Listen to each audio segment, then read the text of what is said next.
It's our 2022 season wrap-up episode.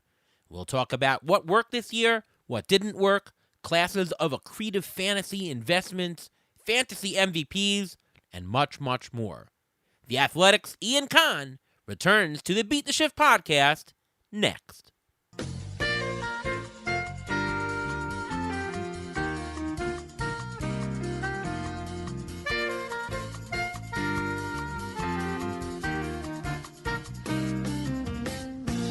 Welcome to another episode of the Beat the Shift podcast presented by Fangraphs. I am your host, Ariel Cohen, and with me as always is Ruvain Guy. How are you, Ruvain? I'm doing great. How are you doing today? I am doing splendid, fresh off of 4 hours of pickleball. Oh my God, baseball season is over for me, so it's on to pickleball this year. How about you, Ruvain? How you doing? I am not into pickleball, so I don't really enjoy playing, mini tennis with 70-year-old women. So I'm sure you enjoy it, and I'm sure you're good at it because you do practice it a lot. And now I am making fun of it, but I heard LeBron James is also making a league out of it or something like that. So it is a serious sport now. Yeah, LeBron James actually bought, I think, one of the big tennis organizations or teams or so. And you will see pickleball grow. They're actually showing it quite a bit on the Tennis Channel on TV. So this is not just a craze. This is here to stay. All right, well, anyways, we are here to talk about fantasy baseball, and season over in the books. Hope you guys won your championships. Hope you did well and took down some money, took down some pride and glory and hardware. And we're just going to wrap up the season, and not just wrap up the season, but think about what went right, what went wrong, and more importantly, what we can improve for next year. With us, we've had him on before. You know him from the Athletic Fantasy Baseball Podcast. Ian Kahn, welcome back to the show.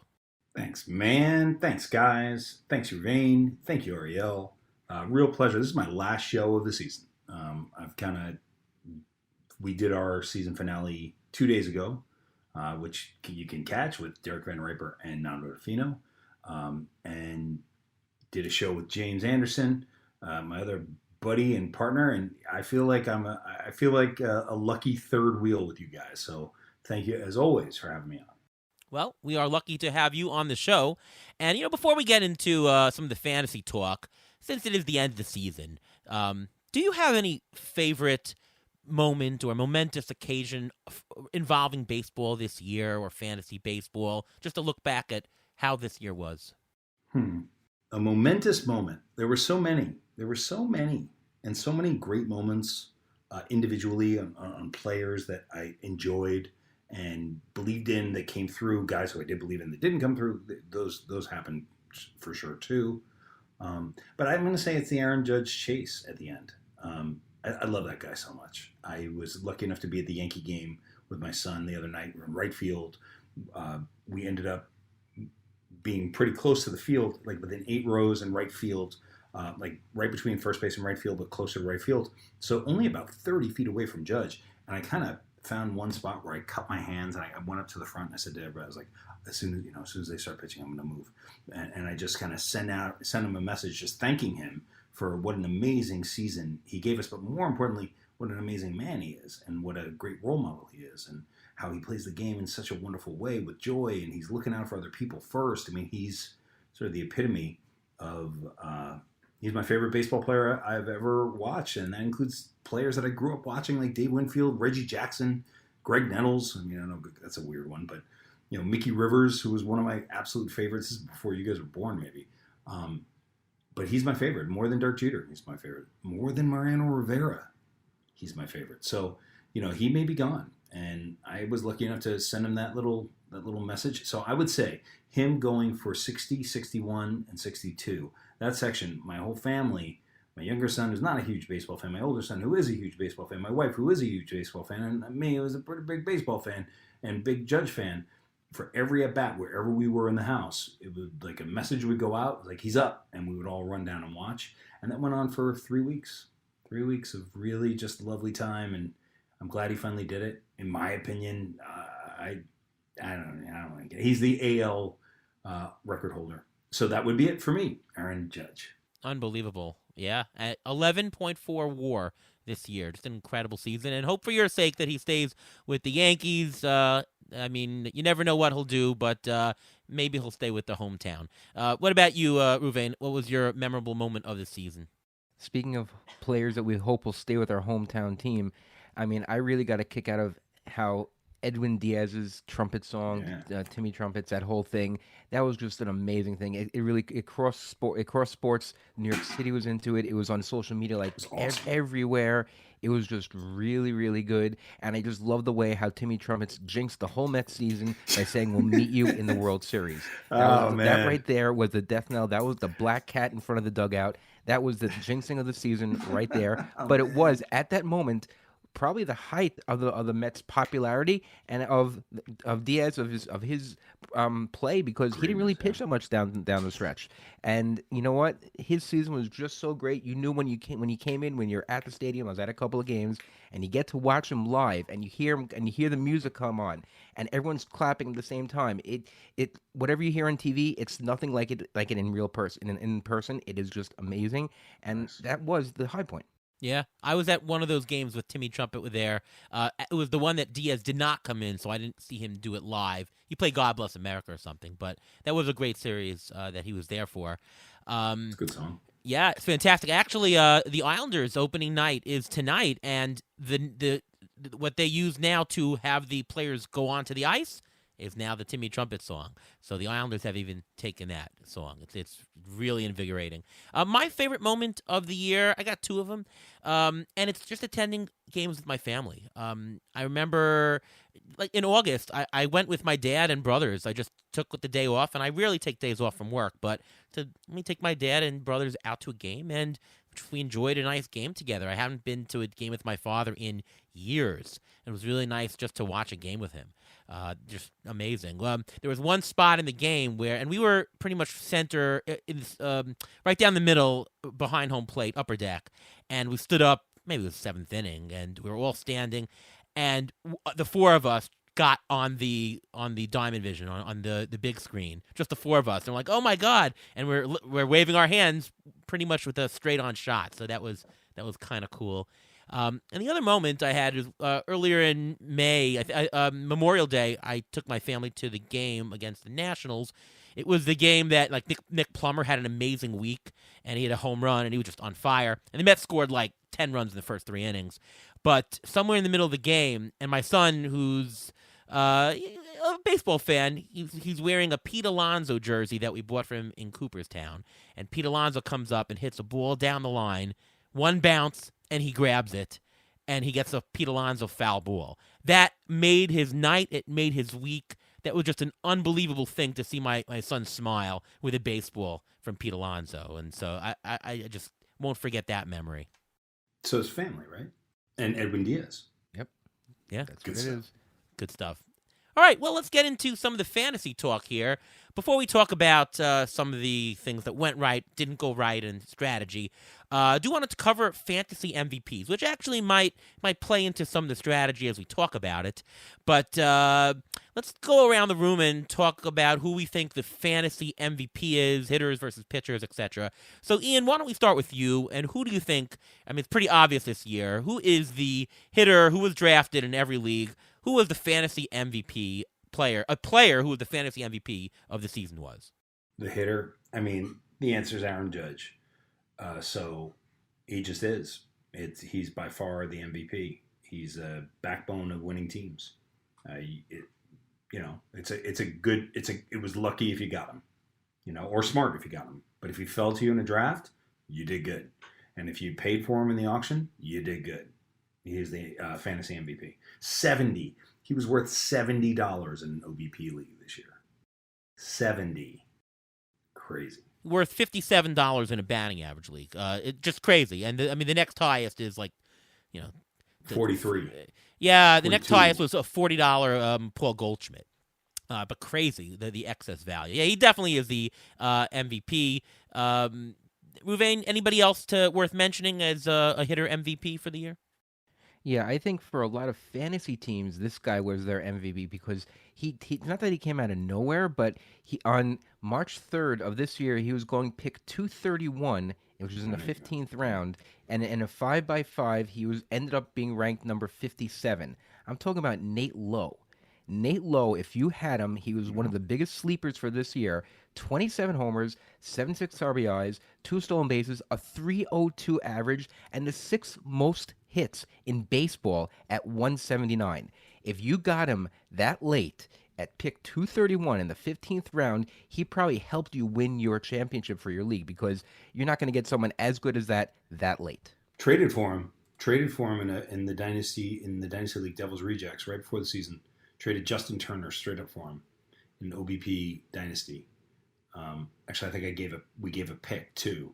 But yes, he was excellent, just excellent, so good pick. I have another guy too. I want to add if you don't say it. Yeah, no, Nate Lowe is definitely one of the guys. He was cost $4 in auction equivalent for 15-team leagues.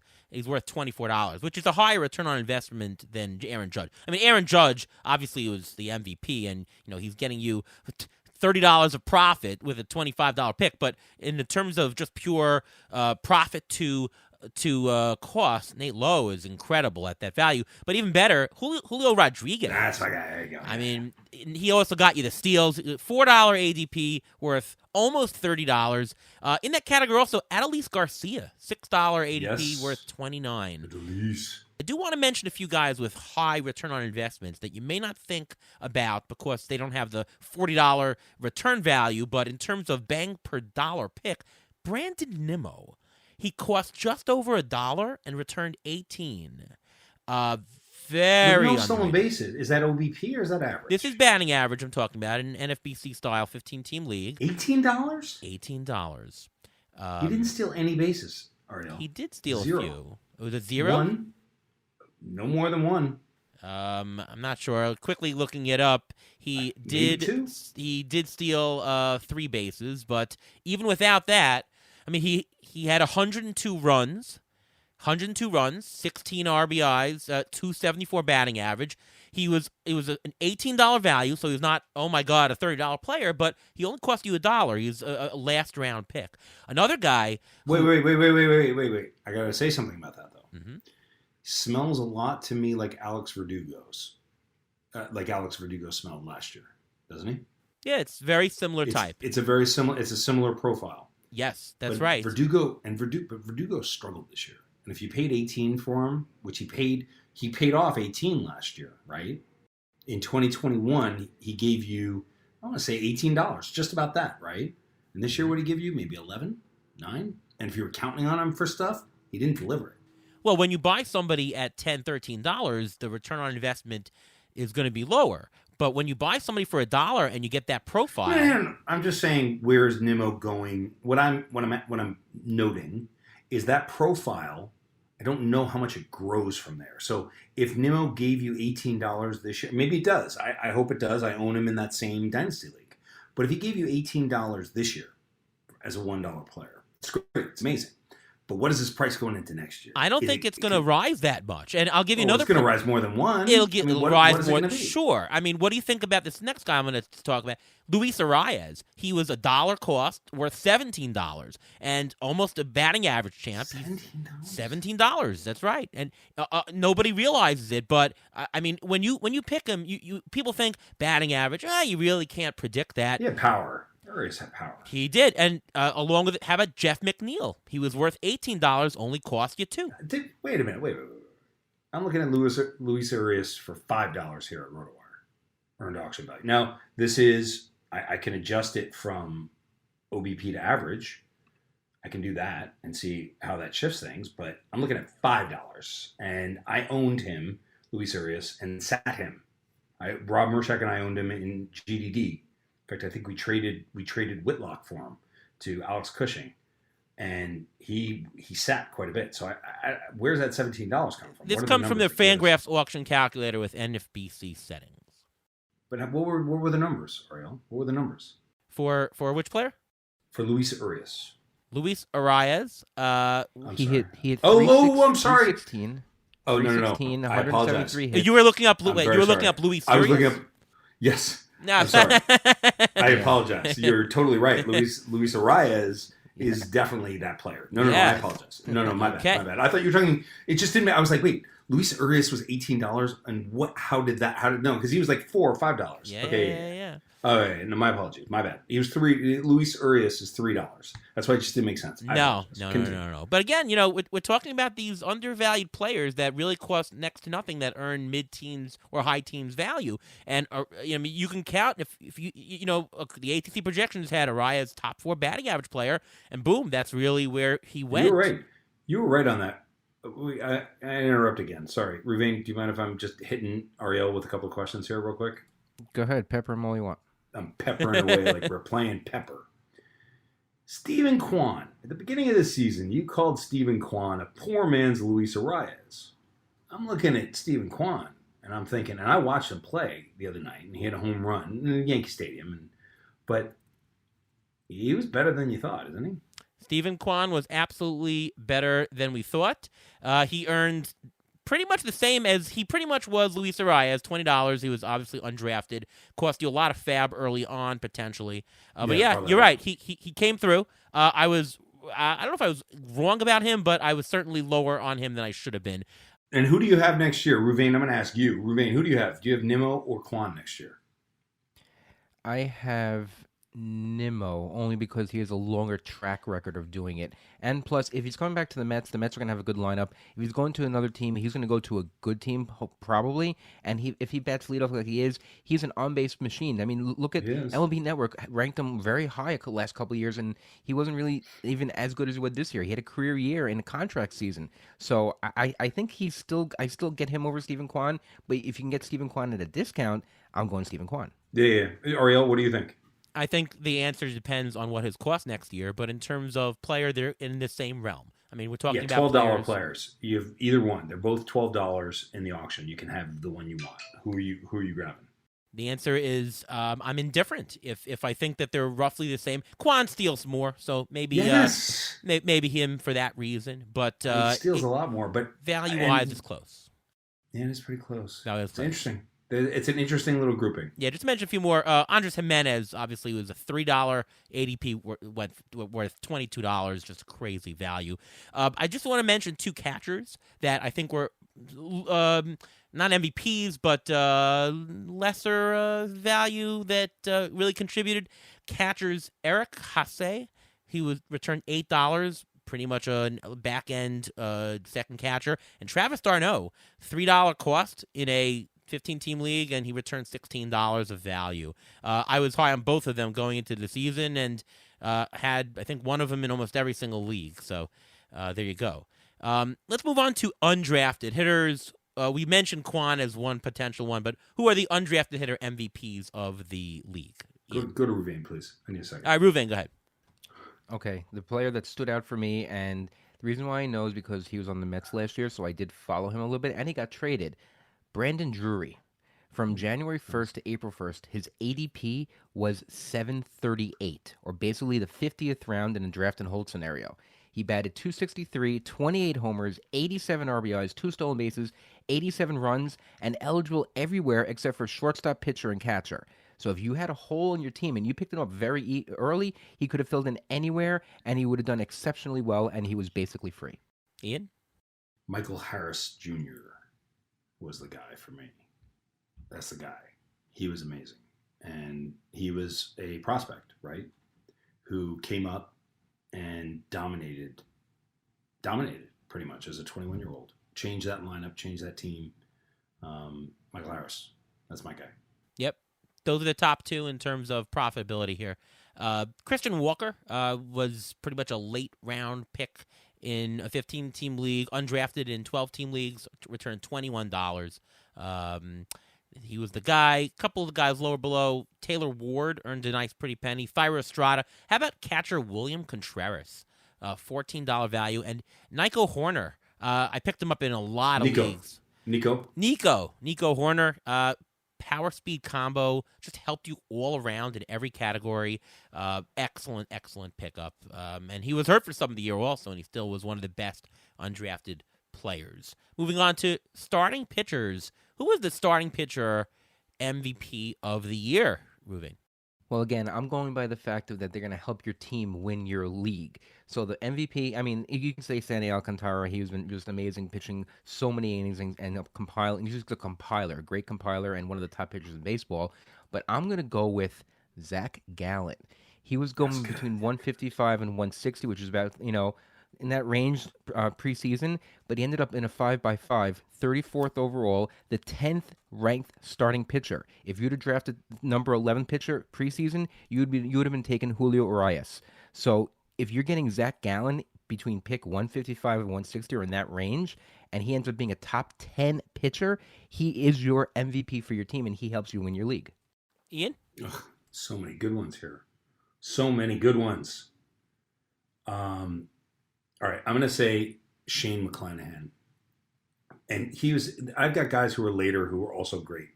But McClanahan was so dominant this year. I mean, but so was Dylan Cease. And they were kind of in the same area. Two guys that I was not remotely interested in. The guys, Framber Valdez, like, gosh, Doggett, he was amazing. Tristan McKenzie. But if I have to pick one, I'll tell you, for me, it was Yu Darvish.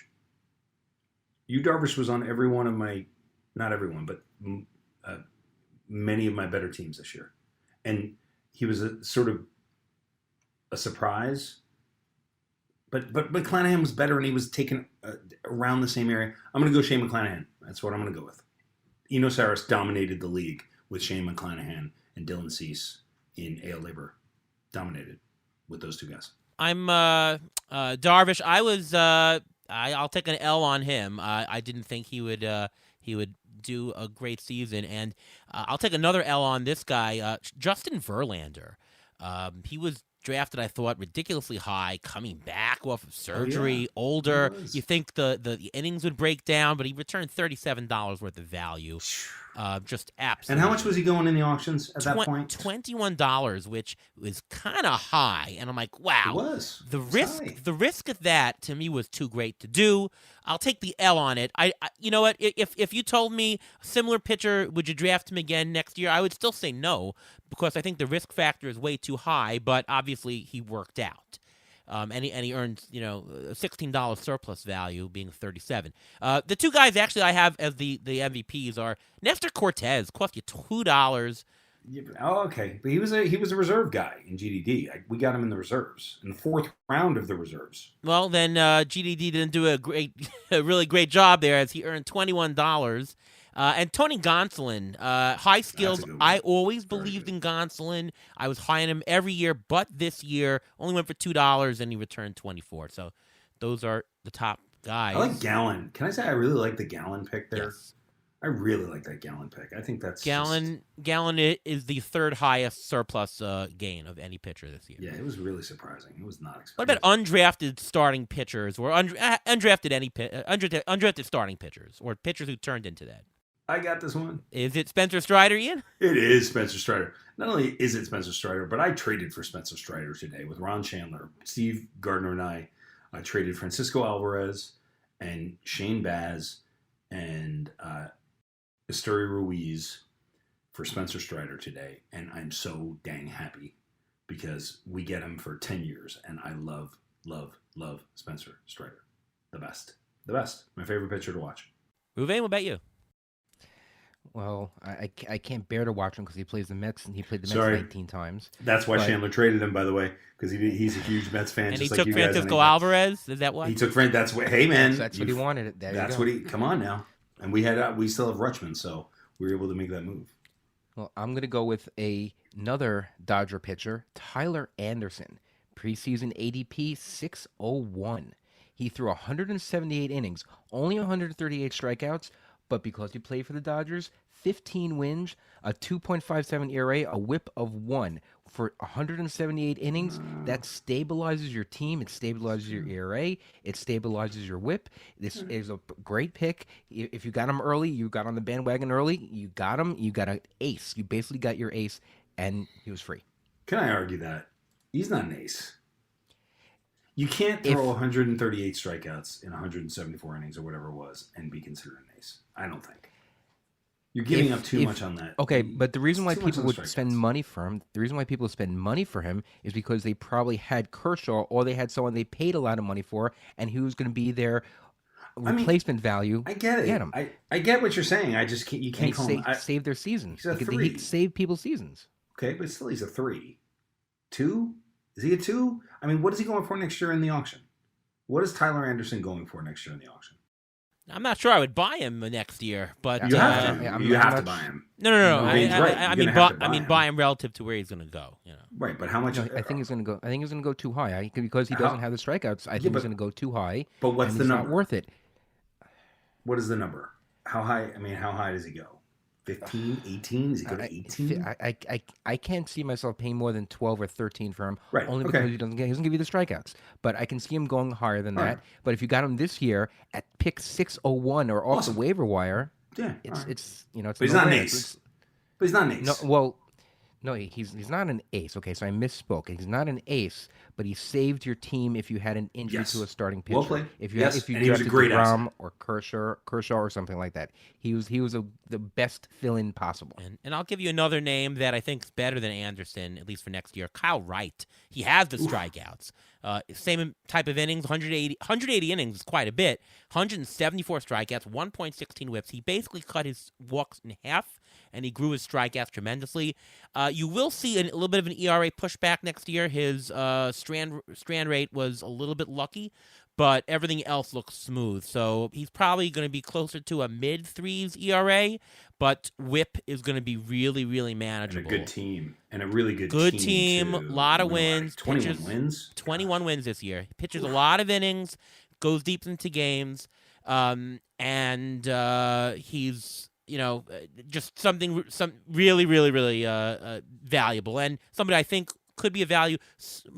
I mean, Max Fried probably has a much lower strikeout than him, strikeout rate.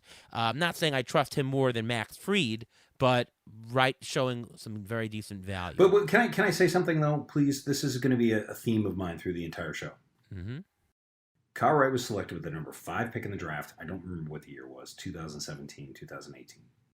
Playing dynasty baseball, if you're in a redraft league, having to understand the kids who are coming gives you such a huge advantage in redraft because Kyle Wright's on your radar from 2018, so that when he throws up a 5.46 ERA last year, you have an opinion about it.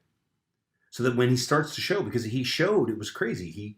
If I remember correctly, it was in April he came up for a start like mid-April. On a Monday. I think it was on a Monday. And pitched like lights out. 7 innings, no runs, 9 strikeouts. You can call me out on that if I'm wrong. But then he came back on Sunday and he did it again. Against a good team, if I remember. Maybe it wasn't. Maybe it was the Pirates. Who knows? Man, as late as you guys say, who's playing the Pirates this week? See, I'm a fan of the show. But knowing that Kyle Wright has that pedigree put you in position that when you come to the NFBC or you come to your own draft that matters so much to so many people, you know these players. And so I highly recommend people, you don't have to dive into a dynasty league right away, but start to look at the prospects. Top 100, that's all you really got to look at. And then look at the draft and just get these names in your head. Because those names that are at the top of that draft are going to be the names that are going to be coming up in June one year. And some of them are going to be post-hype guys, like Kyle Wright. But if you know that he's a post-hype guy, and not just some random guy who the Braves are going to give a start to, you have a huge advantage. And you're leaving money on the table if you don't. Yeah, no doubt. It's definitely worth knowing. And that is one of my holes in fantasy baseball is I don't know the prospects all that well. As I tell the listeners, in general, rookies prospects are not a great investment. However, if you do know pedigree and you do have the information, you can pick out some of the cream of the crop. And I was talking to Ian earlier today, actually, off the air, that projections themselves don't have as accurate a history on prospects, right? There's less information that's more credible. So to the extent, what you have to go by is the scouts, right? And the guys like Corbin Carroll, right? Who I'll talk about when we talk about pickup hitters. He's a guy that I've been following since he was the 16th pick. I know that one for a fact. He was the 16th pick of the Arizona Diamondbacks in 2019. and then struggled with some injury. Then was at the what do they call that during 2020, like the place where everyone played, which I still think is why we're seeing so many kids come up now, because they're really developing them at that site that was called the alternate site. I think the alternate site should be a regular part of baseball. I don't think kids should just be out in Tennessee playing baseball. I think that they should be training at that age. And Corbin Carroll did do that. And if you're following his career and you know that he had a shoulder injury in 2021 where he might have gotten a cup of coffee, then you were ready for him coming into 2022 when he was going to come up, and you could get in 3 weeks before he came up because you know he's coming. You can't know that information. And then a guy like Corbin Carroll, maybe he wasn't everything this year, but Gunnar Henderson sure was. Gunnar Henderson helped a lot to the teams that picked him up, you know? So anyway, I just think it's an important for people who are like, I do all this work. Make sure you're doing that work too. It's really important. Yeah. Just to continue with the MVPs quickly on relief pitchers. To me, it's no doubt it's Ryan Helsley, who turned $20. Really was a waiver pickup almost. In fact, I take a look at the auction calculator. The top 4 or 5 highest values as compared to their auction price, all were pickups on the waiver wire. Helsley, Daniel Bard. That was going to be mine. Yeah. Evan Phillips. That was going to be mine. Evan Phillips returned $12. Ross Stripling returned 11. Although he started. It doesn't count. He started. Sorry. Paul Sewald returned $12 of value. Really, like $1 at most. Wasn't picked up in half the leagues. These guys, some of the value comes right from the waiver wire in relief pitchers. Maybe a thought as to what we should do next year. It definitely factors in that this is true. Ian, your thoughts on who the MVP of? Helsley is the top. And anybody else to mention? Well, Bard for sure. I mean, Bard would have definitely been my choice. And I'm gonna give you credit. You know, we talk about things that you missed. One of the things you got dead right was you got to make sure that you get one of the top guys if you're going to be serious at this game this year. And it was partially because of the strike, and we didn't know, you know, there was nothing settled. So there was only like 9-10 guys that you could believe in. And even then you could get screwed. But I remember there was a lot of talk about, do we just let all the closers come off the wire? And you were like, no, don't do that. Like, you got to get one, and then you can play for the other one or the other 2 or the other 3. And I really played by that. I had you in my head that whole time. And I think you were very much right. You were very right about that. Yeah, I mean, even guys at the bottom, who had the job at the time, just take them. You never know. When you're all the way down at the end of the draft and you're taking these very possible picks, it doesn't cost you much to get it. And we could talk about it now, but in terms of the correct saves closer strategy. If you want to take a look at where the value was this year, there was really 2 sections of where the value was. One is don't pay for anybody, and the guys who I just mentioned right off the wire, and there was others.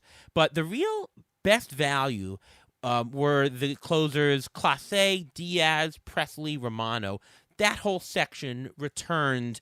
They didn't really gain in value, but again, people, since you overpaid for closers everywhere, it's the least amount of overpay was in that section. So if you bid on Hendricks, if you bid on Hader, those were losers in my opinion. But numbers 4 through 8, so we're talking about $18 to $22 closers, auction equivalent.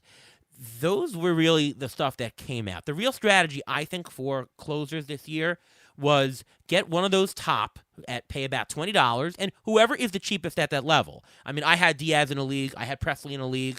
I don't think I had Romano, but I think, Ruvain, you had Romano.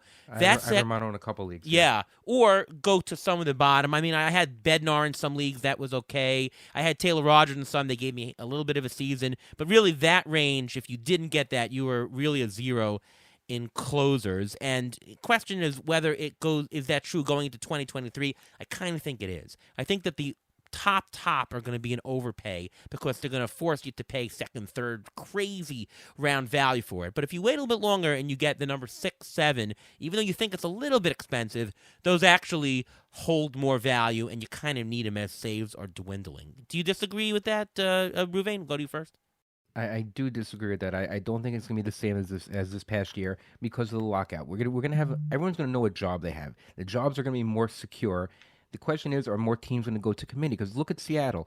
You mentioned Paul Sewald. The guy I wanted to mention was Rafael Montero. His ADP was in the 600s. He ended up with 14 saves, 5 wins, a 2.37 ERA, a 102 WHIP, 70 strikeouts in 68 innings, and he's great value. He was just a great value off the waiver wire, and you didn't have to pay anything for him. Yeah, it was So tough to if start him though, Ruvain. It was tough to start him. I had him in one league, and like you'd start him, you'd be like, all right, let's give it a go. Like when Presley was hurt, so it's tough because then he would get him in a bunch for a week, and he would catch. And how hard was it to start? How hard was it to start Josh Hader and Taylor Rogers when they were crashing this year? Also, Yeah. the same. You can go both ways with that. So I understand that, but the middle relievers gave you a lot of value this year, and I think you don't have to overpay. I was very much against overpaying for the pitchers in the beginning in the draft season. I did not want to do it. I didn't think it was worth the value, and I thought middle, and just take some darts at the end. The problem is a lot of times the darts that we picked, both me and Ariel, they just didn't hit, so it screwed us up, and we ended up not finishing well because we didn't have the number of saves we needed, and we didn't play the waiver wire correctly.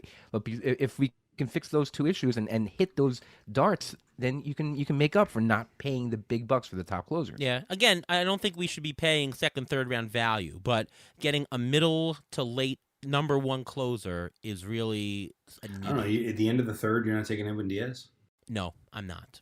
Really? No, I think there's other value more important, and you're gonna lose. You're gonna lose value on the Edwin Diaz in the third round. There are other more important things to get.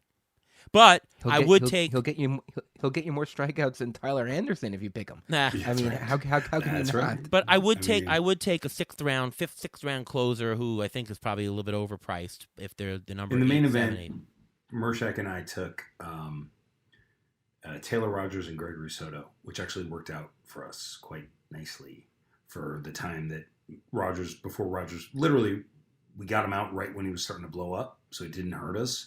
And then they traded him and we dumped him. But that first half of the season, I think he has like 24, 25 saves, or maybe not that many, maybe 20, 21, but gave us a bunch of saves. And Soto was just Soto. I mean, he is what he is, and he got us saves. But there it is. That's closers for now. Closers for now. It'll change, but I agree with Ruvain that it's going to be different this year. Okay. Well, it's good that we're discussing it. I do have a question. I asked this on the show last year to you, Ian. Here's a question, and here is your response. And I'm interested to see if Are you actually going to play my response from last year? Of course. Oh my God. I thought it was a good response, and I agreed with it on the show last year. I'm just wondering if we have a different take this year. I think it'll be interesting. Take a look.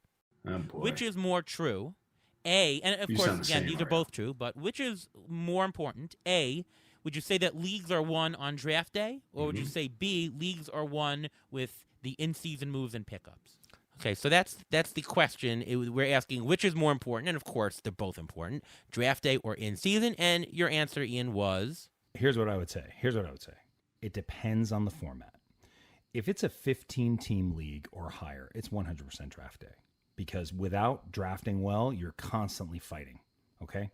But if it's a 12-team league, like the Tout Wars head-to-head, the draft is less important because there's much more value to be had on the waiver wire. And you can find the hot hand and develop the hot hand, right? Someone like Cedric Mullins was not drafted in a 12-team league. He is going to be drafted in a 15-team league. And so I would argue, along with Ruvain, that what happens on draft day is mostly determinative of what you're going to see over the course of the season. I mean, it's sort of obvious at this point. All right, so you were basically saying that obviously both are important and the league size matters, but I think you were a little bit more towards draft is more important because it sets you up and then the in-season play. Do you have a different feeling this year in general? Nope. I do not. I think that I think they're both really important. I think in a 12-team head-to-head league, mixed 12-team, the draft is not as important. I mean, it's. I think the draft is still most important. I think the choices you make on draft day, I think the preparation that you put in before draft day, I know everyone's thinking about football. I'm not. I'm just thinking about baseball. But the preparation before the draft is so important. My goodness. It will determine your season. You can fix things. You can try. I'm a big trade fan. I like to trade. But if you don't do well in the draft, it's tough. It's really tough. You've got to draft well. You have to You have to come out with value. Sorry, see, I did a little Ariel there. I wasn't going to, but there you go. You got to find value. You have to find the value there. And zig when they're zagging and grab guys, because otherwise you're chasing. You're chasing home. I mean, a lot of people talking about chasing home runs. Not if you get them in the draft. Get them in the draft. Get your speed in the draft. Get your saves in the draft. Pitching, I'll tell you one thing is I trust myself personally on pitching quite a bit to find it. So if I'm gonna find the Spencer Strider, find the Reed Detmers, and this is in 15-team leagues, find the Hunter Greens. I like that. I like trading for pitching a lot. But the draft, you got to get your hitting, and you got to get your speed, and you got to get your power, and you got to get that stuff, because you can't find it on the wire. You can find at bats on the wire, and every once in a while you can run into somebody, but largely you can find pitching on the wire. Pitching makes itself clear. So for me, it's the draft still. Ariel. Well, Ruven, I wanted to see you first. Do you were agreeing with that also last year? Do you still agree with that, Ruven? Yeah, I still agree with that. You have to get your base, and once you have your base, then you can start playing around. But I also want to add to it a little bit that if you're going to plan so much for the draft, why don't you plan also for your in-season stuff and have a strategy and actually stick to it? Because a lot of times people go crazy in the first couple weeks, couple months, they blow all their fab right away, and then they have nothing left, and they're still chasing what they were chasing back in April, which is what you shouldn't be doing. So if you can have a plan and draft properly and draft to your strengths, then you can always work on the problems and everything else during the course of the season. So I still think the draft is still more important. You get your base, and then you can keep track of everything and have a plan for in-season pickups. And stick to it. That's the hardest thing. It's like a diet. It's a great idea, but people just don't stick to it, and that's the problem. If you can stick to it, then you're good to go. Okay, can I say something, Ariel? I'm jumping in again. Sorry, it's sure. Under the radar in me. Let me just say, you can't spend all your fab like that. So, like the people who are doing that, you won't win that way. You just won't. I don't believe in. I remember when George Kirby came out and people were spending $500. George Kirby was great this year. I had drafted him in AL Labor. He was a big part of how I did second place there. But when he came out and it was like $500, can't do that. You cannot spend all your fab and then be hamstrung the rest of the season. You just can't. You have to be disciplined about it, or you're going to run out of steam. You need the cavalry, and fab is literally the cavalry. So try not to spend it until you need it. Really be focused on that. I think it's so very important. So I don't disagree with both of you on which is more important. I think that you're correct, and the league size matters. The more shallow the league size, the more the in-season matters, because it's not a run about getting early plate appearances and at-bats and stuff like that. However, I will say, from last year to this year, I do think that it has shifted a little bit more towards the in-season. I do think that getting the in-season right and spending the time on it matters more today than it did last year and 3 years ago. Looking at projections and looking at how ADP has performed and everything year to year, I will tell you that more of the value that you acquire comes less from the draft and more from the waiver wire the last couple of years. Like there's a downward slope. There's more value hemorrhaged from the draft as we go on. Assets are more fungible. Players are more fungible in terms of their talent. There's also way more injuries. And because of that, it's gone that way. And I will say there's a distinction. You were alluding to it, Ian, especially the pitching. Pitching has become much more fungible, that the draft matters less now than it did a few years ago. Again, I still think it matters most, but it's heading that way. And my question to you, which I think is a good thought question, is, being that it's mattering a little bit less, do you think that we should be placing more of a focus, especially early on in early rounds of drafts, top 8 rounds or so, on drafting lower risk players? Like, the heck with Byron Buxton anymore, the heck with Mondesi who gets hurt. Why even throw that risk? Because if more of the value comes from outside of the draft, don't we want as sure of a base as we can? So sure, we don't have that thrill of Byron Buxton going 30-30 and oh my God, but he could get hurt. Let's just avoid the risk. Just get players who hold value, and this way, when we focus more on the in-season, we just add to the base of value that we've accumulated. Do you think that's true, and we should really be focusing on, as players, on lower risk, Ian? Yes, I think I do. I think I do agree with that. I think that there's wisdom with that. Yes. Ruvain? I 100% agree, and that's why a lot of our teams, me and Aro, they didn't work this year because we had too much risk to start the season off. We had DeGrom in a ton of leagues, which strapped us because some leagues we didn't pay that much, some leagues we did.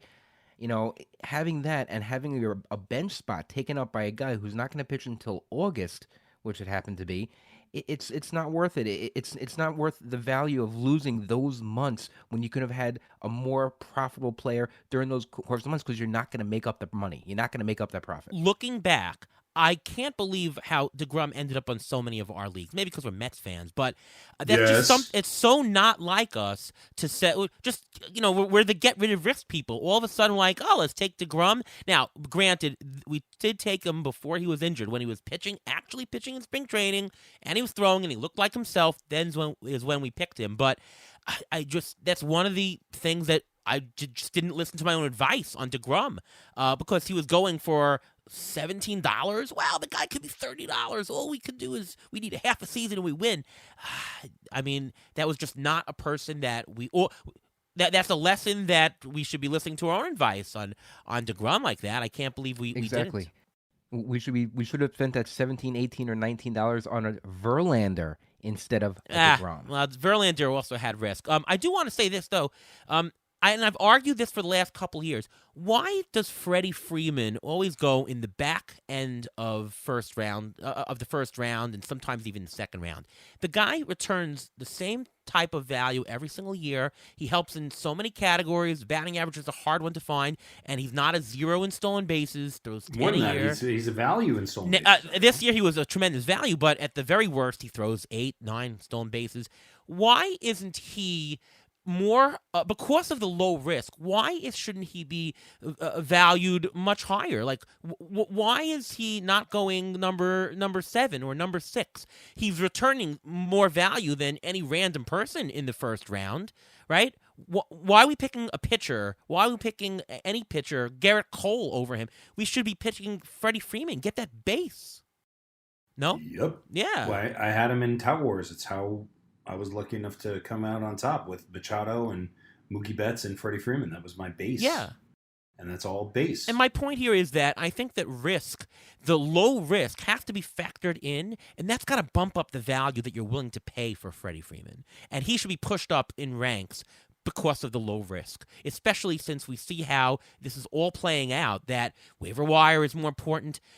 Pick Freddie Freeman. Everyone will say why. I mean, that's the guy. And it's harder to do in drafts because you're in a certain spot. Obviously, if it gets to the 14th spot and you have him, sure, you pick him. But in an auction, it should be much easier to pick Freddie Freeman. Like, you should be wanting him in everything. The question should not be why, but why not? There's no reason not to. Which is why I think, and I'm probably in the minority in this, I think Jose Ramirez should be the number 1 overall pick next year.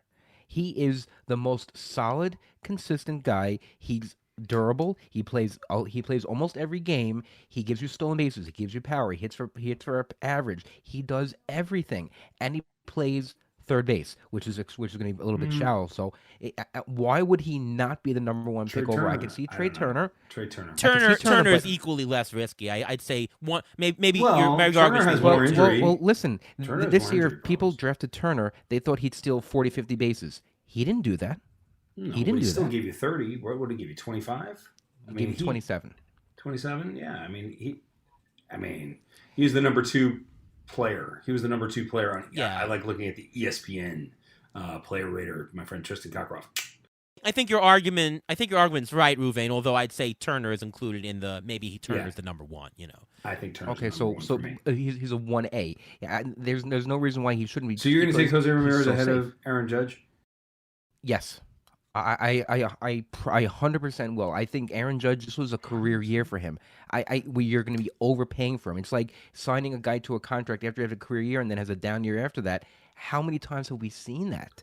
It happens to everyone. He is a human being. He is a person. He's a large human being, but he's a human being, and he's susceptible to all these pressures just like everyone else. Everyone has a wait down a year. minute. Everyone has. Everyone Wait has. a minute. Wait a Okay, minute, do you dude. do you think if he goes to San Francisco or he goes someplace else, do you think he's going to hit 70 home runs? No. Do you think he's going to earn back his No. value?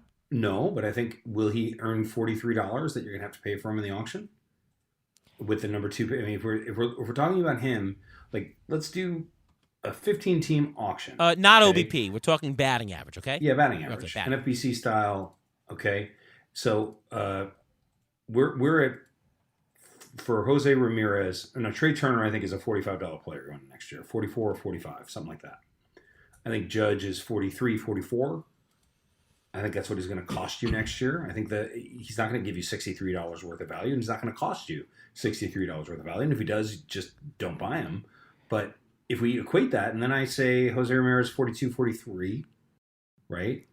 That's 1, 2, 3 for me. I don't know. Okay, I well, don't but know. Aaron I'm sorry. I don't Judge- mean to be tough on you on it. No. I the understand third base that.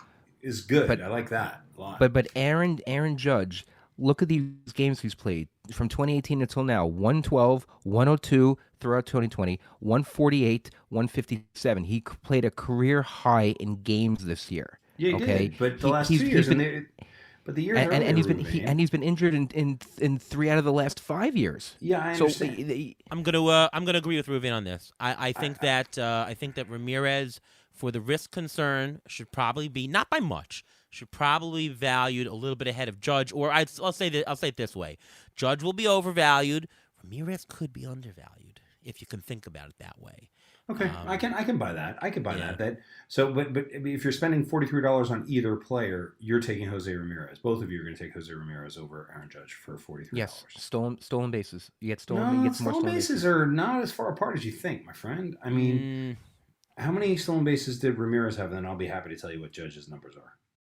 I mean, you think that he's going to repeat? Judge is going to repeat it? I have no reason not to think. So, how many bases did Ramirez steal? So Ramirez stole only 20 bases. 20 this bases. year. 20 bases. And Judge stole 16 bases. So that's close. I mean, definitely. But how many runs and RBIs did Ramirez give you? 91 runs, 126 RBIs for Ramirez. 133 runs with 131 RBI. Yeah. Oh, there's no question that Judge had the better year, but of course you can't project that. But wait. What was Ramirez's average? Ramirez batted .280. And Judge batted .311. And this is obviously silly because we know what Judge hit. But so how many home runs did Ramirez hit? 29. 62. So if we Well, look at the we know. numbers, well, okay, right. But if you look at the numbers, how are you going to take a guy with 40 less runs, 30 less home runs, 15 less RBIs, 4 more steals, and 30 lower average points?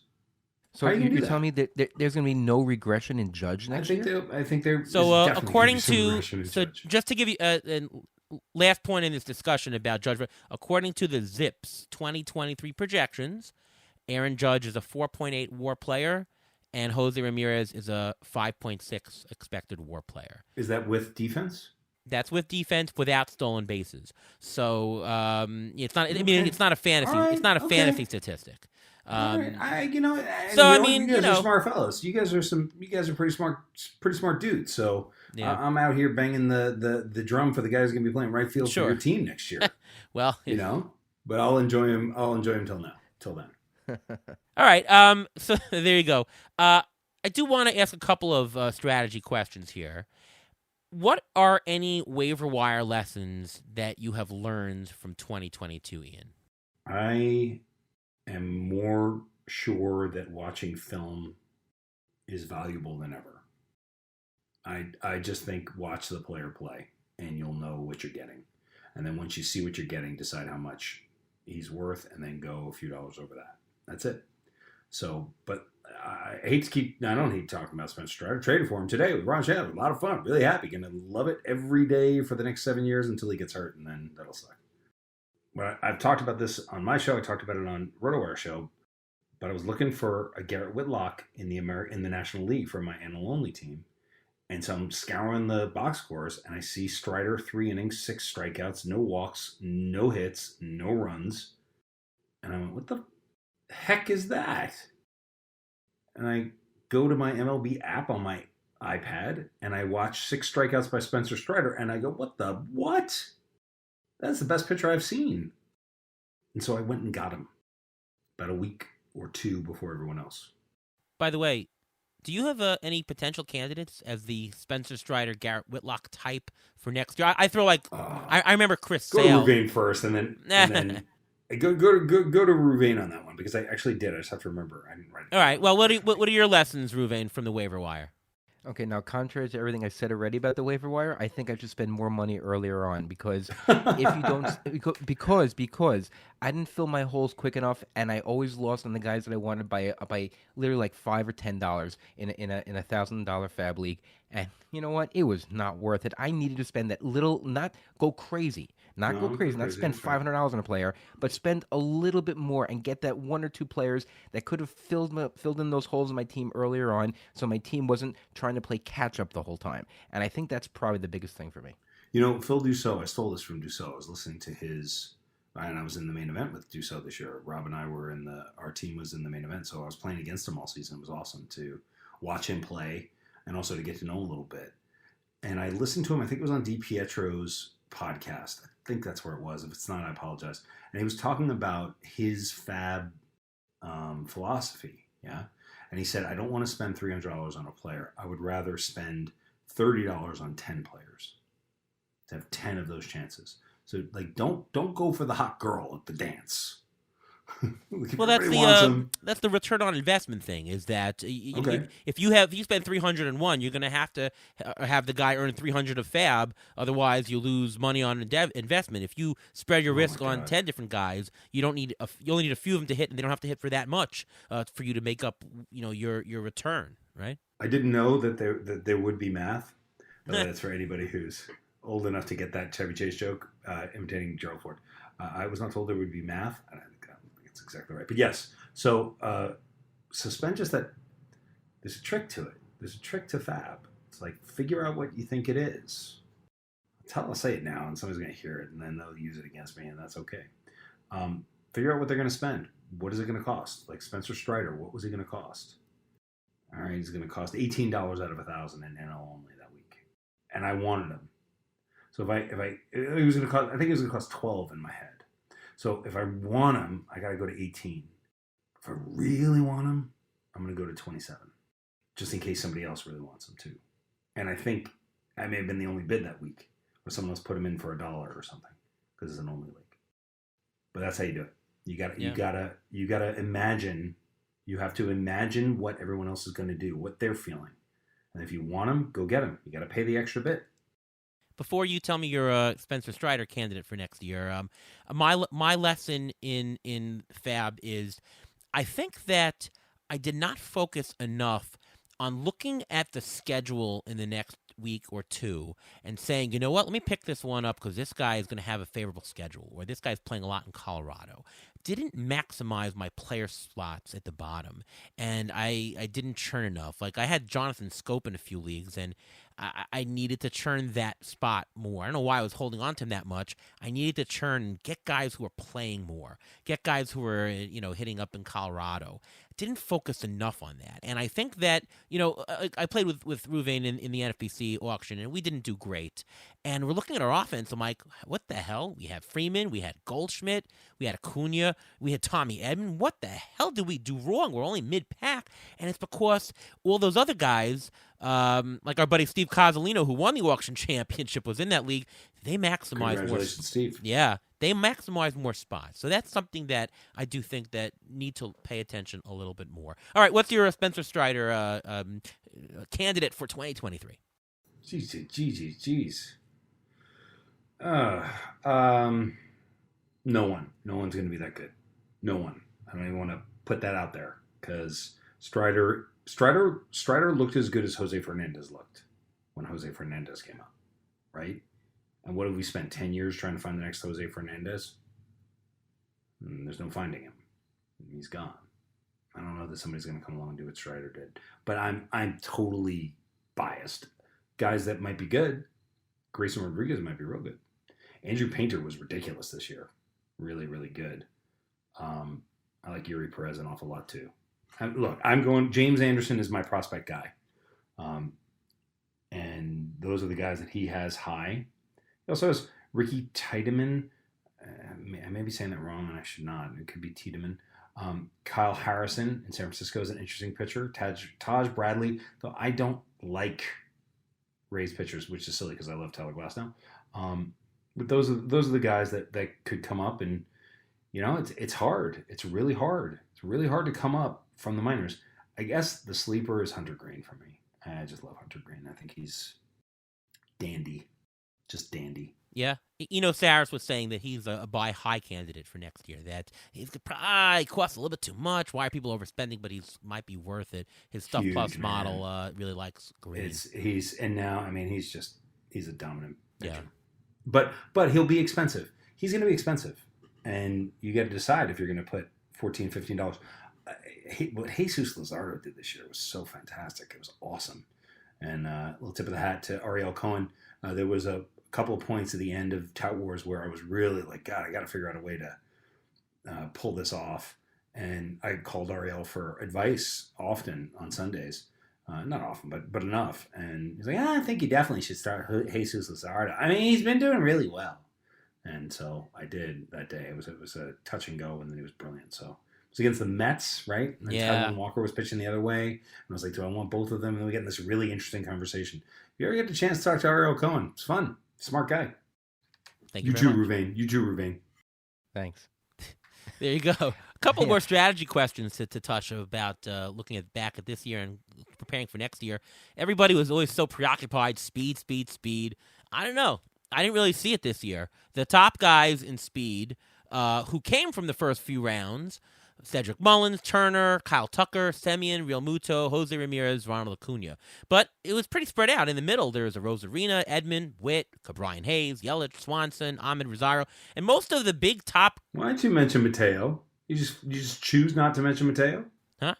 You just choose not to mention Mateo? No, my next point was saying that the top guys actually did not come from the high rounds. They were John Birdie, Jorge Mateo, That's right. Adolis Garcia, Kiner Falefa, Julio Rodriguez was even late, Jake McCarthy, nobody even picked, Dylan Moore, who wasn't worth much, but he stole a lot of bases, Michael Harris, Jimenez. What I'm telling you is that the speed was actually spread throughout the draft. It wasn't concentrated all that early this past year. If you paid a premium for speed, you did yourself wrong this year because you didn't have to, oh my God, I needed...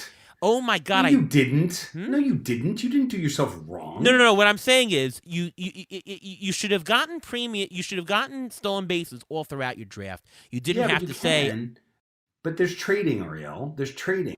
In a lot of leagues, like in the GDD, which I was fortunate enough with Rob Marshak to win this year. I think we had 141 points out of 150, and you came in second with Derek Carty at 116, Dave Miller in third place.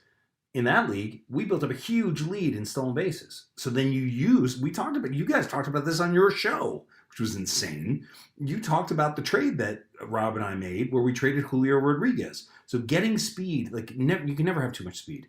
In NFBC, you can have too much speed, and that's a waste. But in any league where you can trade, speed is a currency, man. It's like gold. Yeah, okay, so that point that if people are willing to trade for speed, then sure, that bumps up speed. But my point, though, was that if you were just looking from a draft perspective, you did not have to pay a huge premium for speed because it was distributed all around. And yes, but wait, Ruvain, am I wrong here? But it just feels like you needed to get the Mullins. Part of the reason we had such a big thing is we got Mullins for $22 in that league. And he gave us 30 stolen bases, or 20, 28, I forget, something like that. Well, 30. I'm one of the proponents who say don't pay for speed because you can get it later. I've been preaching that since day one. Right. So you can come away from the first couple of rounds. I mean, what if you got Bo Bichette and you said, oh yeah, I'm going to get speed from him? Now what? I mean, Bo Bichette didn't steal that many bases this year, and that was a big downer for a lot of people who had him because he said, "Oh, he's going to be a guy he may go 30-20, he can go 20-20 or something like that." He didn't do that. And if you're expecting those stolen bases out of him, or you're relying higher up and saying, "Oh yeah, Trey Turner's going to," like I mentioned before, Trey Turner's going to get you 40, 50, even 60 stolen bases, and you didn't get that, and you plan your whole draft around that, then you're screwed. Yeah. I hear what you're saying there, but at the same time, you got to go find those guys later in drafts. It's just I hear you. This is what I was going to say. What I was saying about Fab is the same way I personally think about speed. If I think you need 110 stolen bases to win the league, I'm shooting for 120 because there's going to be somebody who's going to drop below. And I'm telling you, you can always trade speed in August. Yeah, or you July. can trade speed. And you It's can trade worth a lot. And you can trade closers also. So They're worth a lot. Yeah, having an excess of saves is always okay because then you can trade it. But again, yes. So if you're playing that strategy, then sure. But assuming there's not, oh my God, I can always trade. Some leagues are tough to trade with. Some high money leagues you can't trade at all. Assuming we're not relying on trades here, there was more parity up and down the draft than you think. Fair point. You didn't have to overpay. Now, again, you can't go out of the first 10 rounds and say, well, I don't get any speed, I'll get my speed later. No. You have to get your speed all over the board is what I'm saying. You do not have to push up specifically speed. But who else was pushed up? I mean, how high do you push up Bobby Witt Jr. now? He put up, 28, 30? Something like that. 30. He had 30 stolen bases. Yeah. Well, he's gonna have a value next year, but don't overpay the premium just because he has. Well, where do you take him? But I'm asking you, let's use an auction value on Bobby Witt Jr. Hard to know because I haven't done projections for next year, but obviously a projection of 25, 30 stolen bases is going to factor very high. He could be 28 home runs. Yeah, he might be a second, third round projection. Maybe he'll be second round. He's going 13, 14. Yeah, well, so he might be. Here's a better question: who do you take first, Ronald Acuna Jr. or J-Rod or Julio Rodriguez? Wow, risk factor, injury factor. That's a hard question. That's a really hard question. They're basically the same player. They're basically and I'm expecting. Acuna said his knee's still bothering him, and I kind of hear that he's gonna have a whole normal offseason after the playoffs are done, and I think he's gonna be back to the player he was before. Yeah, but you said that he was going to be fine in May, and he wasn't quite fine in May. No. I said he's going to be playing in May, but he may not get the stolen bases until later, which I was wrong. Right. I apologize. Which I was wrong. He got the stolen bases early. That may have aggravated his knee issue, which is why he was going to be in the end. He should have taken it easy with the stolen bases earlier, and then pushed the gas later on. Because you're the doctor, guys. If you're listening to the show, because I didn't know this until I found this out. Rouvain's like a doctor. I guess you would know that because we talked the injury report and everything. But he really is. He helped my kid when my kid hurt his back. Yes, he does not he does not play one on TV. He does not just injury guru online. He's actually the doctor who says, well, this is what's going on with your knee, and this is what's going on with your back, and this is what's going on with your hamstring. That's one of his strengths. And I know it's great. Of tell course. people. Yeah. You should know. And I've had people in my office who have played with Bartolo Colon, who know him, who speak to him. I actually had a former, I can't say it because of HIPAA reasons, but I've had a former MVP of the National League come into my office. Get out. That's fun. I can't say who it is, but I've seen them. They showed me some hardware, so I know, and I recognize him from his baseball card. So I really see this stuff, and I think that Acuna will be 100%. My question is going to be, of the three, do you take Acuna, J-Rod, or Tatis? I think Tatis goes 30th. Oh, Tatis I'm not touching 15th. With it. Well, first of all, you're not touching Tatis. You can't take the steroids well, first of all, he's going to miss time, so you're going to have miss the first 40 games. But aside from that, I don't want any of that risk. I mean, there's a chance he won't play this whole season because he'll I'll end go up. to $22 on Fernando Tatis Jr. I'll do $22 right now. I won't do anything that matters because somebody will take him before me. I don't want anything to do with him. It's the risk of I don't know what is he going to do? Skydiving and injure himself? I mean, who the heck knows? You're not wrong. Who knows what he's going to do? That which goes back to what you were saying earlier about just avoid the risk completely.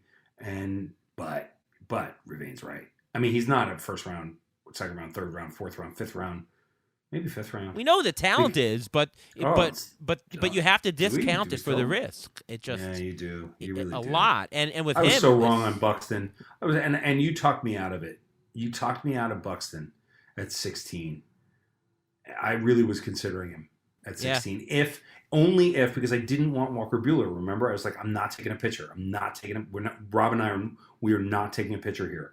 There's just no way. So it was like, what do we do if all the pitchers fall and we can't get Betts, Devers, which is how we started. We started Devers, Betts, and then we took Mullins in the 3rd and Judge in the 4th, which was the base of the main event team. There's one fantasy expert, I won't say his name, but he was like, you have him projected for 270. That guy, I bet $1 million he'll bat no less than 278. You should be betting your whole thing. What kind of projection? 270. Of course, Buxton hit 224. But, the risk there that guy I know that guy, and he doesn't sound like that. Well, he doesn't sound like that. I actually don't know that guy. I'm not saying. I'm just. Well, even being the injury expert, I took Byron Buxton in a league this year. I took him actually in TGFBI because I tried to do a whole new strategy where I said, you know what, this is the year he's going to do well. And that league, I also took pocket aces, which the value fell to me, so I just decided to try it. Who'd you start with? I started with Cole and Scherzer. 15, 16, 14, 17? No, it was like 6 or 7 and 6, and I had the 6 picks, so 6 and whatever is on the way back. Oh, yeah.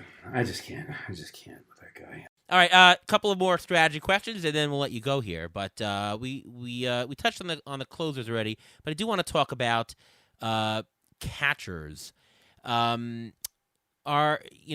actually saw pretty good value. I mean, the pockets of the best value for catchers this year was catchers 2 to 5, the $12 to $20 catchers. We're talking Real Muto, Will Smith, Wilson Contreras, Dalton Varsho. Those were huge, huge, huge wins. And then there was the ones to about $3 to $5. Kirk, Christian Vasquez, Elias Diaz, Travis d'Arnaud, even Gary Sanchez returned par value. Was not worth going to $1 catchers by and large. It's worth paying up, of course, again, if they stay healthy because of the replacement value, because of these position scarcity of catcher, especially in two catcher leagues we're talking about. It's worth it. One catcher league, and I'm not sure that I would overpay for anything because you can churn at the bottom, but in 2 catcher leagues, I do believe that might be worth paying the extra buck and getting a catch a little bit earlier than you think, not to go down to having crappy ones at the bottom. Agree or disagree, Ian? Agreed. Ruben? I agree, and I think that there is now a bigger one tier. It used to be just Real Muto and Sal Perez. I think that tier includes Forts, Will Smith, and Dalton Varsho because they bring different variety to the catcher position. You get the stolen bases with Varsho. You get the outfield eligibility. You get Will Smith, who's now playing more often and not in a platoon, and you get more out of him. So I think those 4 guys, I think if you get one of those 4 guys, and then you don't have to worry about catcher because those guys will play perfectly fine, and I think that's the top tier for next year. I don't think the break next year is going to be like JT Realmuto for $25. Salvador Perez is going to be like probably next year, I'd say close to $22. And you can say Varsho will go for $18, $19, even $20 because of his stolen bases.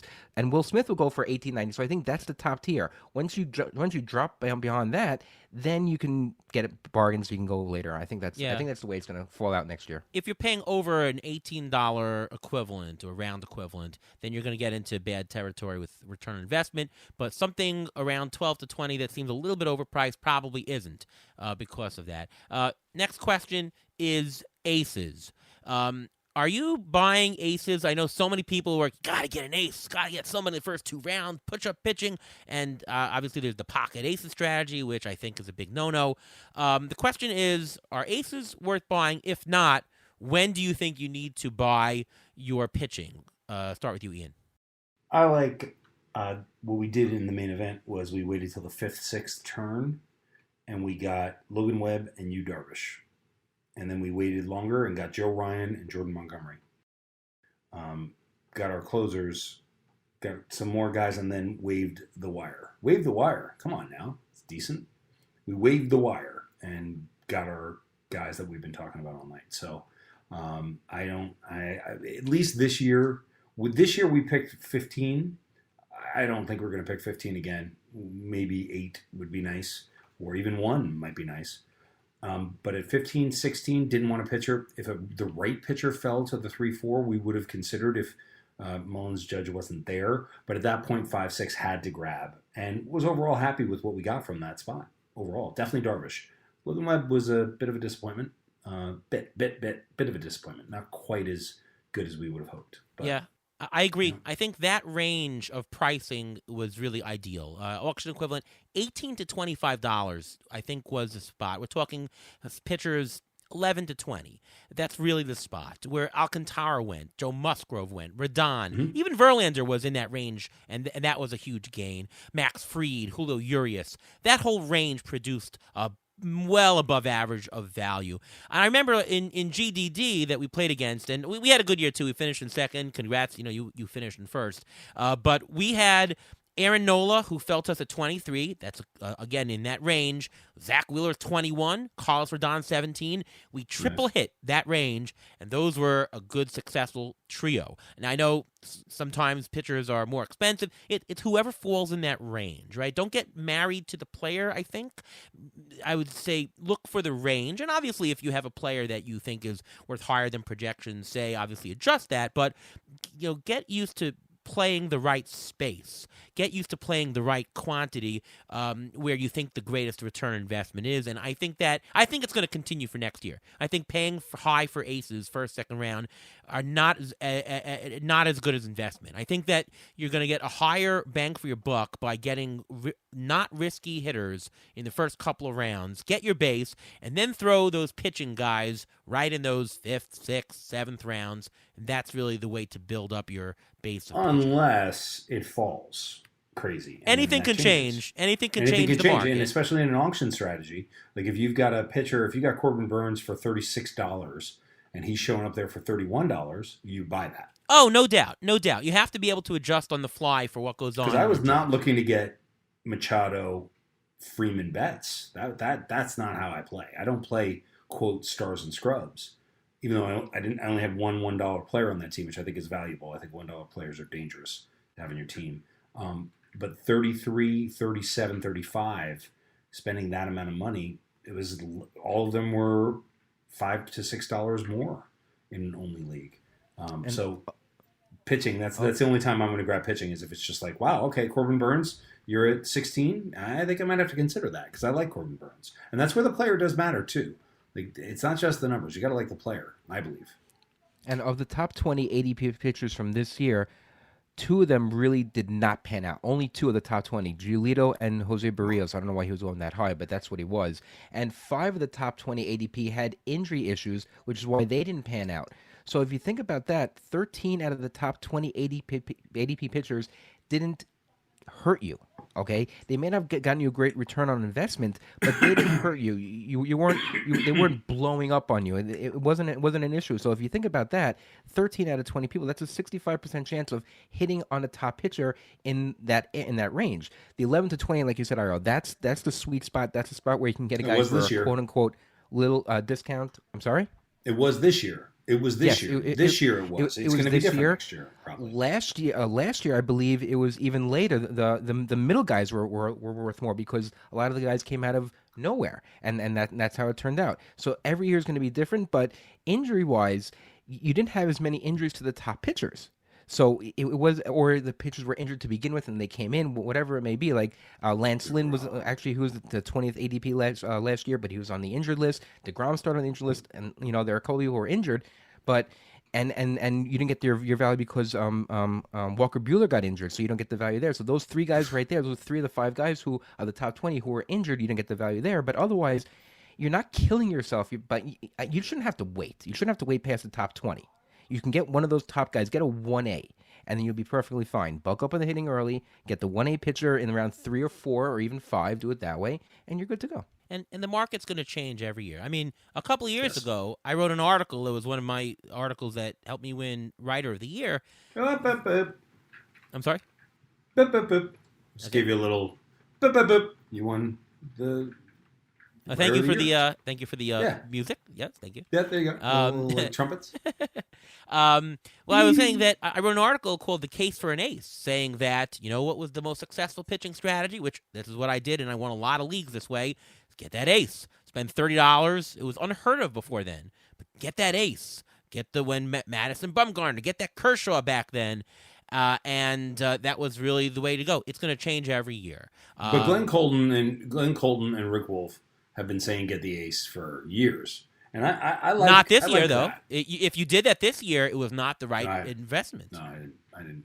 I like I said 5-6, but going for that second. Well, we've discussed it. Yeah. We've discussed it. We're on our last question of the night. Friends. The last general question is just anything else that you think you learned from this year, or either maybe a success or a failure that you did, or something. I failed in TGFBI. I just couldn't get it going. And I tried. I never quit. We ended up 7th, 15. That's really remarkable. It was just like, all right, humble us. Go ahead. Just couldn't get over the top. Really happy on the Devil's Rejects League. Finally won the championship. It was my third year in that league, and it sucked because I was like, just couldn't get over the top, and then we got over the top. It was a good year. This is a good year. It was a really good, fun year. A lot of good learning. Really developed a new philosophy, which I talk about on Under the Radar. If you want to listen Under the Radar, it's me yapping and Derek, but the really smart Derek Van Riper's there too, and the awesomely funny and brilliant Nando DeFino.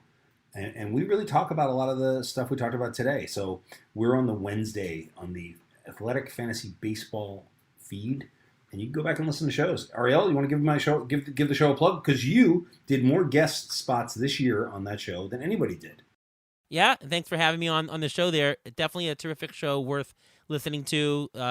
They do some strategy. They do undervalued players. That's something that we don't do as much on this show, but like the real remote players that come up, and it's called Under the Radar for a reason. Very good Bubba show. Thompson. Yeah. Sorry, go ahead. Those guys, very entertaining show, and great information. You'll have a good time. Definitely check it out on the Athletic. Gotta have you on, Ruvain. Gonna have to have you on one time, Ruvain. I'm good to go. I can go through all the prospect injuries because I know you're going to look at that because I have a bunch already waiting for even this show. There are so many prospect injuries, they just keep piling up. Ruvain, why don't you do the injury report now? Sure. Perfect. I'll go right into it. We'll start with Robert Hassell. He actually fractured his wrist in Arizona. He's playing there. He broke his hamate bone in his right wrist. He's going to miss the remainder of the Arizona Fall League. He's a 20-year-old prospect. So the Nats was after the big trade for Juan Soto. He's going to require surgery and be out 6 to 8 weeks. But he should still be ready for opening day. He's a guy to keep on your radar for next year, possibly because the Nationals have nothing to lose and they may bring him up mid-season. Mid-season is right. Wait, I have a question. I'm going to interrupt your injury report because I want to ask Ariel Cohen a question. What do you think of Robert Hassell? I think Robert Hassell is a player that can contribute immediately. Okay. Robert Hassell is very important.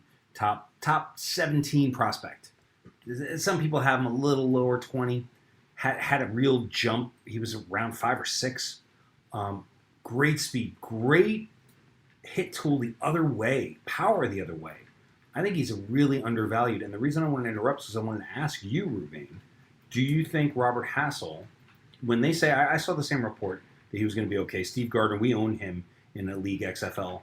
And Steve Gardner wrote, uh-oh, to me. And I said, yeah, but it says he's going to be back for spring training. Is he really going to be back and ready to go? Because if he is, you're right. There is a spot for him in Washington that's going to be there for him for a good long time, as long as I think he will. And I think he will. He's a beautiful athlete. Kind of like Kyle Tucker-ish, actually, if you think about it. I just made that comp. I could be dead wrong, but I watched him today. I watched Robert Hassell. I had a little break, and I was watching film on Hassell. I was very, very impressed. But I did want to ask you, as the fantasy baseball injury guru that you are, what is the prognosis to come back from this injury?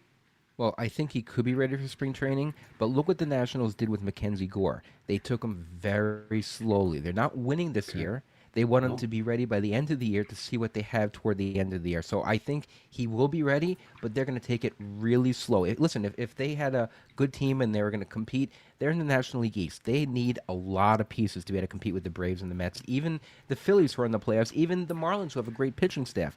The Nationals are still a little bit away, so they're not going to rush him, which means he's not going to be up April, May. They'll keep him in the minors. I can maybe see an end of June for him coming up just because he's one of the top guys, and they want to see what they have because why would you do that if you're trading Juan Soto? You want to see what prospects you have, and what better place to learn than on the major league level. I mean, that's my opinion on him, and because they took their time with Mackenzie Gore, and they showed patience with him, they didn't let him pitch that much down the stretch because they're the prize guys that they got from the Juan Soto trade. If these guys don't pan out, they're going to look like idiots trading Juan Soto. And speed plays often earlier in rookies' prospects than some of the power stuff. So, you could see that playing into effect quicker than you think. Yes, 100%. Another guy that I'm going to mention is Sixto Sanchez. He had surgery for his right shoulder October 5th. He underwent also shoulder surgery in July of 2021. He started going, got an injection in August. They had to shut him down. He is expected to be ready in time for spring training, but this guy already, I don't know how much we're going to put into him because he's had 2 shoulder surgeries already in 2 years. I mean, he's still a prospect. Maybe you'll get something out of him, but we'll see. But also, the Marlins don't the Marlins don't like him that much. He doesn't work, from what I have gathered. Because this is a dead wrong Ian Kahn dead wrong section right here, which is that I was really big on Sixto Sanchez coming into the season. In one of our early NFBCs, that we did in November of last year, I think I took him as the 6th starter. Rob and I took him as a 6th starter or something. And that was on me. I was like, no, he's going to be the thing. And he was definitely not the thing. And just got the feeling that I just have this memory of the Marlins not being happy with his work ethic. I think it was his work ethic. I saw some videos of him throwing this past year. He did not look comfortable. He did not look good. It looked like he was all out of sync. He did not look like the prospect that they traded for. I mean, top prospect. He was the big piece in one of the big pieces, probably the big piece in the Real Muto trade. Right. And here's what I would say: if you own Sixto Sanchez in a dynasty league and you can get 50 cents on the dollar for him right now, do it. Like a 2nd round pick, do it. You might want to do that. Because it's Farce Whitley all over. Yeah. Okay. I think that's something. That's the comp. Okay, good call. I'll take it. One more prospect that I wanted to mention about injuries.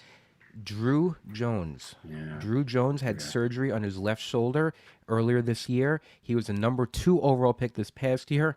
He's not going to debut. It's his non-throwing shoulder, so that's good. And he's still only 18 years old, but he should have full clearance to play starting in spring training. Another guy who had shoulder surgery, Braylon Marquez. He underwent shoulder surgery in June. It cost him all of 2021 as well, the same shoulder injury.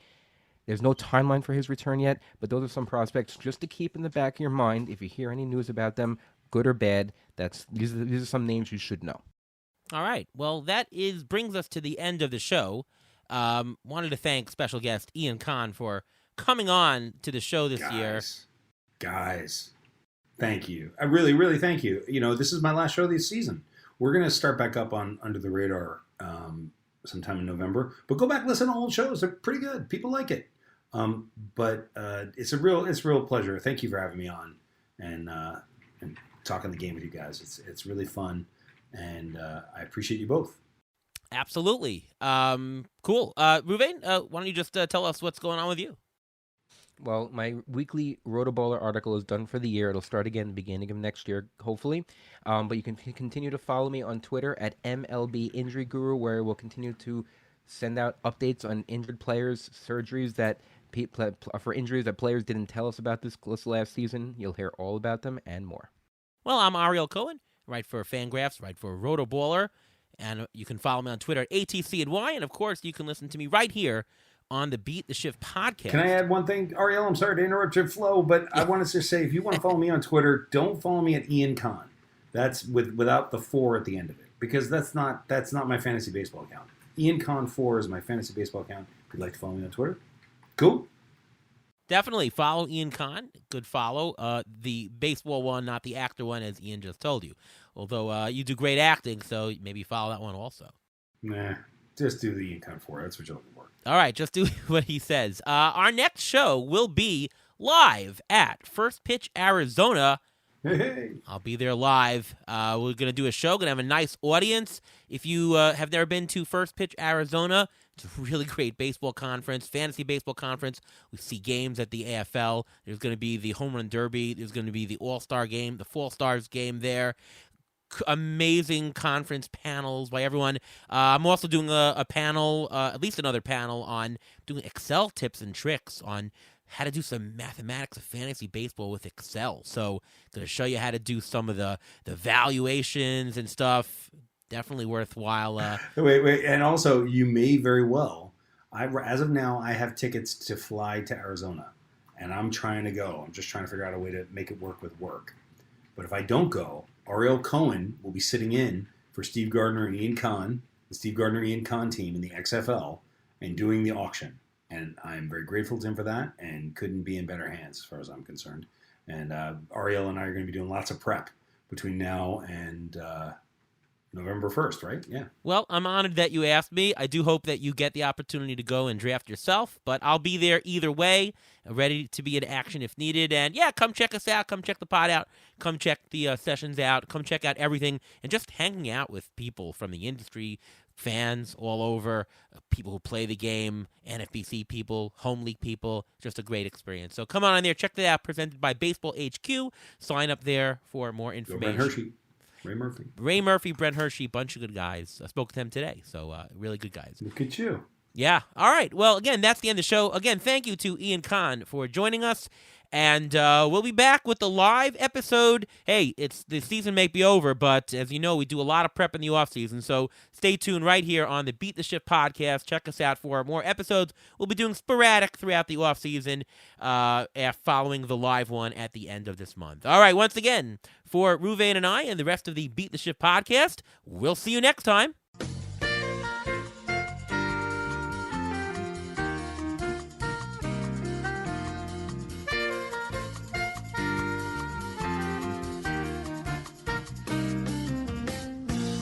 Thanks for listening to the Beat the Shift podcast presented by Fangraphs.